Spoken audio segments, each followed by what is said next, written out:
Estudiantes, padres de familia, ¿cómo están? La idea en este corto video es que hablemos un poquito del tema del globo terráqueo, de las representaciones de la Tierra, que esto tiene que ver con un tema que la próxima semana empezaremos a explorar más a fondo, ¿cierto? Pero que de alguna manera, pues en algunos cursos ya lo habíamos como apuntalado un poco, es decir, habíamos comenzado ya con una breve explicación. Entonces la idea es que tengan como unas mayores herramientas. Cuando nosotros hablamos del globo terráqueo, de las generalidades del globo terráqueo o del globo terrestre, estamos hablando sobre todo de las formas de representar la Tierra, ¿cierto? ¿Cuál es la manera más común de representar la Tierra? Es a través del planisferio, es decir, cuando nosotros vemos el mapa mundi, vemos una imagen de un mapa así grande donde están representados todos los continentes, o cuando nos encontramos esa esfera, digámoslo así, esa pelotica azulita donde están representados todos los territorios que existen, ¿cierto? Todos los continentes, los mares, los relieves. Recordemos que cuando se representa la Tierra en el planisferio, en el que conocemos como un mapa mundial que está así derecho abierto, nosotros de alguna manera pues vemos que están los territorios y hay unas líneas imaginarias. ¿Cuál es la que nosotros conocemos más? La línea del Ecuador, ¿cierto? Que es el gran paralelo, el que supuestamente divide la Tierra por la mitad. Y tenemos otras líneas de manera vertical que son los que conocemos como meridianos. Y sabemos que el más reconocido es el meridiano de Greenwich, ¿cierto? ¿Cuál es la situación? No siempre existió ese modo de representar la Tierra. Las primeras representaciones se conocen de por allá del siglo segundo, ¿cierto? Es decir, por allá el año 300 después de Cristo. Luego los árabes hicieron algunos adelantos al respecto. Yo les estaré enviando como un enlace y un video pues para que ustedes lo vean un poco mejor. Se los enviaré al blog eh, y ya ustedes lo exploran.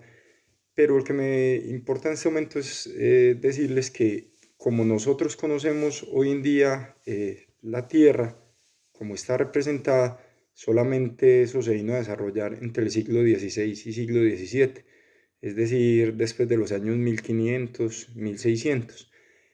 Nosotros, por ejemplo, que somos conocidos como el Nuevo Mundo, apenas vinimos a aparecer en los mapas por allá como hacia 1530, ¿cierto?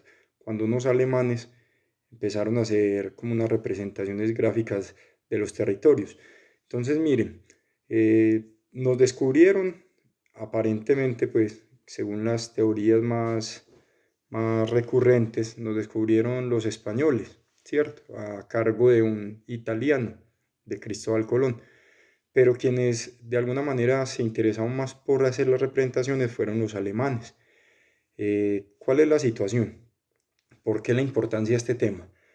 Nosotros ya estuvimos viendo un poquito la composición de la Tierra, ¿cierto? De algunos planetas, ya nos vamos a enfocar en la Tierra, pero resulta que hay una representación de lo que conocemos como relieves, es decir, las montañas, las llanuras, las planicies. También de alguna manera aparecen los elementos hidrográficos, es decir, los ríos, los mares, los lagos, ¿cierto? Y siempre ha existido como una inquietud, pues una serie de teorías que muestran que de pronto el mundo no estuvo siempre representado de un modo fidedigno, es decir, de cómo realmente debe aparecer. Por ejemplo, el asunto de Europa. Europa es muy pequeña. La mayoría de países son más bien pequeños, comparándolos, por ejemplo, con un departamento como Antioquia, comparándolos pues como con un país como Colombia, por ejemplo. Eh, Toda la extensión de Colombia a veces es la misma extensión que pueden tener hasta dos y tres países en Europa. Y sin embargo, cuando uno la ve representada en el planisferio, recuerden el mapa mundi, uno la ve grandísima, ¿cierto? Y muchas veces, por ejemplo, África, que es gigante, gigantísima, nosotros la vemos casi que del mismo tamaño que Sudamérica, cuando es casi que la mitad y más de grande.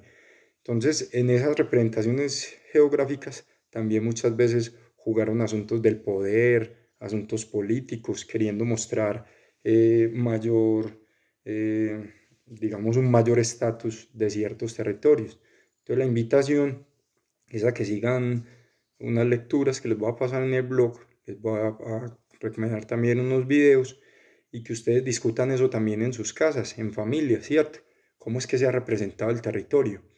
Pensémoslo, por ejemplo, en el caso del Carmen de Iboral, que en clase más de una vez les he dicho que nuestro territorio parece como un conejito, como si fuera un conejito que estuviera ahí un poquito acurrucado. Miren, de ese conejito del Carmen solamente conocemos una partecita que está en medio de las dos orejitas, que es donde estamos en la zona urbana. La mayoría no conocemos las zonas alejadas. Entonces, ¿qué tan valiosa es una representación geográfica cuando realmente no reconocemos los territorios? La idea es que con base en esas inquietudes podamos discutir en casa. Imagínense, por ejemplo, haciendo un mapa de su casa. Ahí les dejo la inquietud. Hagan un mapa de la casa, a ver cómo creerían que sería. ¿Cuál sería el lugar más importante dentro de la casa, por ejemplo? Nos estamos viendo, por los demás medios nos estamos comunicando y dispuesto pues a resolver las inquietudes. Un buen día, saludos.